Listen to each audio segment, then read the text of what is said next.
मैं संन्यास लेने से डरता हूं, ऐसे ही बहुत सी मुसीबतें हैं भगवान। अब संन्यास की मुसीबत लेने से जी डरे तो आश्चर्य नहीं, मार्गदर्शन दे सागरमल। जब ऐसे ही बहुत मुसीबतें हैं तो एक और से इतनी मुसीबतें ली, बिना मुझसे पूछे ली, और जहां तक मैं समझता हूं बिना किसी और से पूछे ली, तब ये मुसीबत भी क्या पूछ के लेते हो। इतना ही मैं कह सकता हूं कि सन्यास इतनी बड़ी मुसीबत है कि बाकी सब मुसीबतें छोटी पड़ जाएंगी। तुम घबराओ मत, और छोटी मुसीबतों से छुटकारे का एक ही उपाय है, बड़ी मुसीबत ले लो, तो छोटी अपने आप भूल जाती, छोटी इतनी छोटी हो जाती।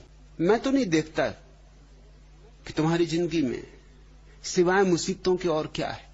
हालांकि छोटी छोटी मुसीबतें, क्योंकि तुम्हारे छोटे छोटी आकांक्षाएं, छोटी छोटी अभीप्साएं। सन्यास तो बड़ी मुसीबत है, क्योंकि बड़ी आकांक्षा है, बड़ी अभीप्सा है, परमात्मा को पाने की प्यास। इससे बड़ी तो कोई और मुसीबत नहीं हो सकती। एक बार मुल्ला नसरुद्दीन ट्रेन से सफर कर रहा था और उसने बगैर किसी कारण के अपने छोटे बच्चे की पिटाई कर दी। एक बार, दो बार, तीन बार।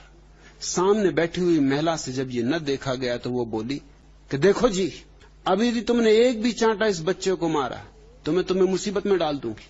मुल्ला ने उसे देखा और कहा, भाई तू कौन सी मुसीबत में मुझे डालेगी? अरे मैं पहले से ही इतना परेशान हूं। सुन, अभी पिछले माह ही मेरे पिता की टीबी से मृत्यु हो गई और हम लोग यहां दिल्ली से जा रहे हैं, जहां मेरी सास मृत्यु शैया पे पड़ी। मैं खुद कैंसर का मरीज हूं। रेलवे प्लेटफॉर्म पर मेरी पत्नी मुझसे बिछुड़ गई। इस छोटे बच्चे ने खिड़की में अपनी उंगली कुचल ली। मंझले लड़के ने यात्रा की टिकटें चबा डाली और अभी अभी मुझे पता चला है कि हम लोग गलत ट्रेन में यात्रा कर रहे हैं। अब तू और कौन सी मुसीबत में डाल सकती? मैं डालूंगा भी तो तुम्हें और कौन सी मुसीबत में डालूंगा। गलत ट्रेन में बैठे हो, टिकट कब का मंझला बेटा चबा चुका है, पत्नी कहां बिछुड़ गई पता नहीं, और डरे हुए हो कि कहीं मिल न जाए, सांस मरण सैया पे पड़ी है और भयभीत हो कि कहीं बच न जाए। सन्यास तुम्हें क्या मुसीबत में डाल देगा? हाँ, थोड़ी जग हंसाई होगी सो सबकी हुई, मीरा की हुई, कबीर की हुई, गुलाल की हुई। हाँ, लोक लाज खोनी पड़ेगी, सो मीरा ने खोई, सो दादू ने खोई, सो नानक ने खोई। लोक लाज में रखा भी क्या है, बचा के भी क्या करोगे? मूल्य क्या है उसका? हाँ, लोग दीवाना समझेंगे, परवाना समझेंगे, सो ठीक ही समझते। मैं दीवानगी ही सिखा रहा हूं। और सन्यास केवल शुरू में ही मुसीबत है, पहले कदम पर ही मुसीबत है। जैसे ही तुम्हारे भीतर ज्योतिर्मय का आविर्भाव शुरू होता है, वैसे ही आनंद की वर्षा होने लगती है। जैसे ही तुम्हारे भीतर शून्य, निराकार का अवतरण होना शुरू हो जाता है, सब मुसीबतें ऐसे भाग जाती जैसे सूरज के उगने पर तारे विदा हो जाते हैं आकाश, खोजे नहीं मिलते। जैसे ही तुम्हारे भीतर समाधि का स्वर बजेगा, वैसे ही मुसीबतें ऐसे उड़ जाएंगी जैसे सूरज के उगने पर सुबह ओस के कण वाष्पीभूत हो जाते। लेकिन पहले तो मुसीबत मालूम होगी। मगर मैं कहता हूं, ये मुसीबत लेने योग्य है, ये मुसीबत प्यारी, मधुर है, अनंत संभावनाओं से भरी है।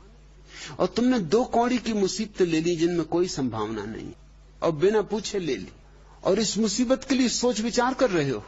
छोड़ो सोच विचार, क्योंकि सन्यास अंततः सोच विचार छोड़ना ही है। उसका नाम ही सन्यास है।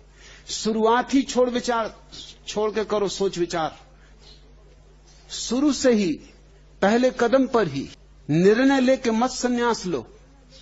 सब तरह से सोच के, विचार के, गणित बिठा के सन्यास मत लो, अन्यथा चूक जाओगे। ये छलांग है, ये ऐसी छलांग जैसे परवाना आता और क्षमा पर जल मरता। मगर इस मृत्यु के पीछे पुनर्जन्म है। इस जन्म के लिए यह मृत्यु जरूरी है।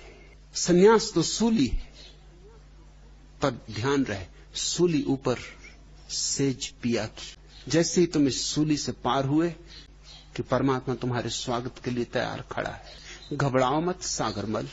बूंद घबराती है सागर होने से, मगर बूंद सागर हो ही तब सकती है जब सागर में अपने को खोने को राजी हो जाए। मिटो, मिटो ताकि हो सको, मरो सन्यास में ताकि सत्य में जन्म पा सको, खो जाओ अहंकार की तरह ताकि परमात्मा की तरह तुम्हारा आविर्भाव संभव हो सके।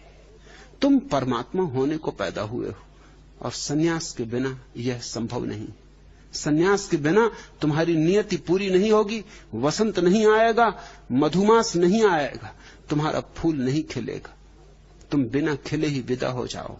इसके पहले कि मृत्यु आए सन्यास आने दो ताकि फिर मरने की कोई जरूरत न रह जाए। जो सन्यास में मरा फिर उसे मरने की कोई जरूरत नहीं रह जाती, क्योंकि वह अमृत को जान लेता है।